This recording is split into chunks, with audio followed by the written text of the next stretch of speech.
जी thanks respected president sir ए धीरे जी, respected AICC secretary in charge Nagaland Shri Rangajit Mukherjee ji, आज हम भारत जोड़ो यात्रा का शुभारंभ नागालैंड प्रदेश में कर रहे हैं। अभी हमने यात्रा डीसी कोर्ट जंक्शन से लेके यहाँ सुपर मार्केट तक हम पहुँचे हैं और यहाँ से अब हम आगे जाएंगे एग्री एक्सपो और उसके बाद टिमुकदिमा तक। यह पूरी यात्रा 18 किलोमीटर की होगी। जैसा कि आप सबको पता है कि राहुल गांधी जी ने ये यात्रा देश में शुरुआत की। ये यात्रा की क्यों जरूरत पड़ी?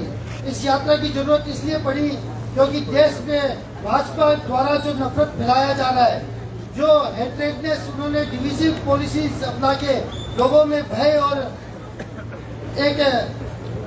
एक भरोसा उनको देने में नाकामयाब रहे, इसीलिए आज हम भारत जोड़ो यात्रा कर रहे हैं। आज चूंकि ये दिन इंदिरा गांधी जी का बर्थ एनिवर्सरी है, हम श्रीमती इंदिरा गांधी जी को श्रद्धांजलि देते हैं और इसीलिए मैं कुछ बातें जो इंदिरा गांधी जी ने कही थी मैं थोड़ा दोहरा देना चाहता हूँ। इंदिरा गांधी जी ने कहा था, चुनाव जीतना या हारना इतना जरूरी नहीं है।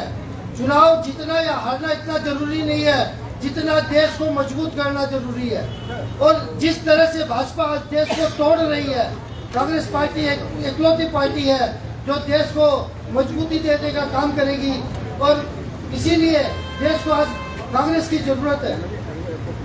अंत में जब इंदिरा गांधी जी को शहीद किया गया था, उस वक्त उन्होंने कुछ एक दिन या 2 दिन पहले उन्होंने एक शब्द कहे थे, even if I died in the service of the nation I would be proud of it. Every drop of my blood will contribute to the growth of this nation and to make it strong and dynamic. जैसा कि इंदिरा गांधी जी ने कहा, मेरा हर एक कतरा खून का देश को मजबूत करेगा। इसीलिए आज हम राहुल गांधी जी ने ये यात्रा शुरू करने के लिए, देश को मजबूती देने के लिए शुरुआत की है। आज हमारा नागालैंड प्रदेश भी इसी मजबूती के लिए तरस रहा है। नागालैंड को मजबूत करने के लिए कांग्रेस पार्टी का आना बहुत जरूरी है, क्योंकि यहाँ आप देख सकते हैं डेवलपमेंट के नाम पे जीरो है। आपने कई जगह अभी सड़क पे चलते चलते आप हम लोग आ रहे हैं, देखा होगा सड़क की कैसी हालत है। फिर भी बड़े बड़े होर्डिंग बीजेपी ने लगाए हैं, पीस एंड डेवलपमेंट, लेकिन यहाँ पे न तो पीस है और न डेवलपमेंट है। ये पूरी डेवलपमेंट इन्होंने पता नहीं क्या किया है। ये डेवलपमेंट 20 साल हो गए, हम देखते देखते एक सड़क नहीं बन पा रही है। जैसा कि आप सब देखते हैं, रोज हम परेशान हो रहे हैं बिजली से। यहाँ बिजली की हालत भी इतनी खराब है, हार्डली हमको 24 घंटे में 8 या 10 घंटे मुश्किल से मिलती है बिजली। इसीलिए ये यात्रा बहुत जरूरी है। नागालैंड की ये यात्रा इसलिए भी जरूरी है क्योंकि करप्शन बहुत है देश में। प्रदेश में करप्शन की सीमा अब बहुत हद तक चली गई है। इसको मिटाने के लिए कांग्रेस का आना बहुत जरूरी है। इस यात्रा के लिए इसलिए भी जरूरी है क्योंकि मैं व्यापारियों की तरफ से कह देना चाहता हूँ, क्योंकि यहाँ के व्यापारी इतने परेशान है।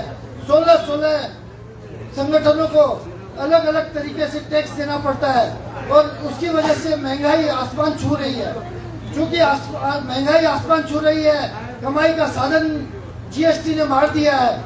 इसीलिए ये कांग्रेस पार्टी का आना देश में और नागालैंड में बहुत जरूरी है। इसी के साथ मैं आपको बता देना चाहता हूँ कि आज हम ये यात्रा जिस तरह से बीजेपी ने यूनिफॉर्म सिविल कोड करने की बात की या सीए कानून लाने की बात की, जिस तरह से इन्होंने नफरत फैलाया देश में, इन सब के लिए ये यात्रा बहुत जरूरी थी। और ये यात्रा आज राहुल गांधी जी ने जिस तरह से उनके पीछे लाखों लोग चल रहे हैं, उससे पता चलता है कि देश के लोग आज कांग्रेस के साथ है। और आने वाला समय 2024 में कांग्रेस की सरकार देश में बनेगी, ऐसा हमारा विश्वास है।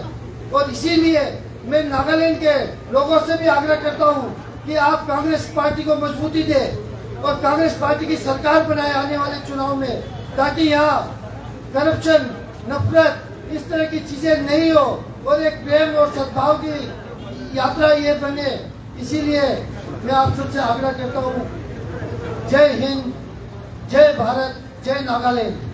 धन्यवाद।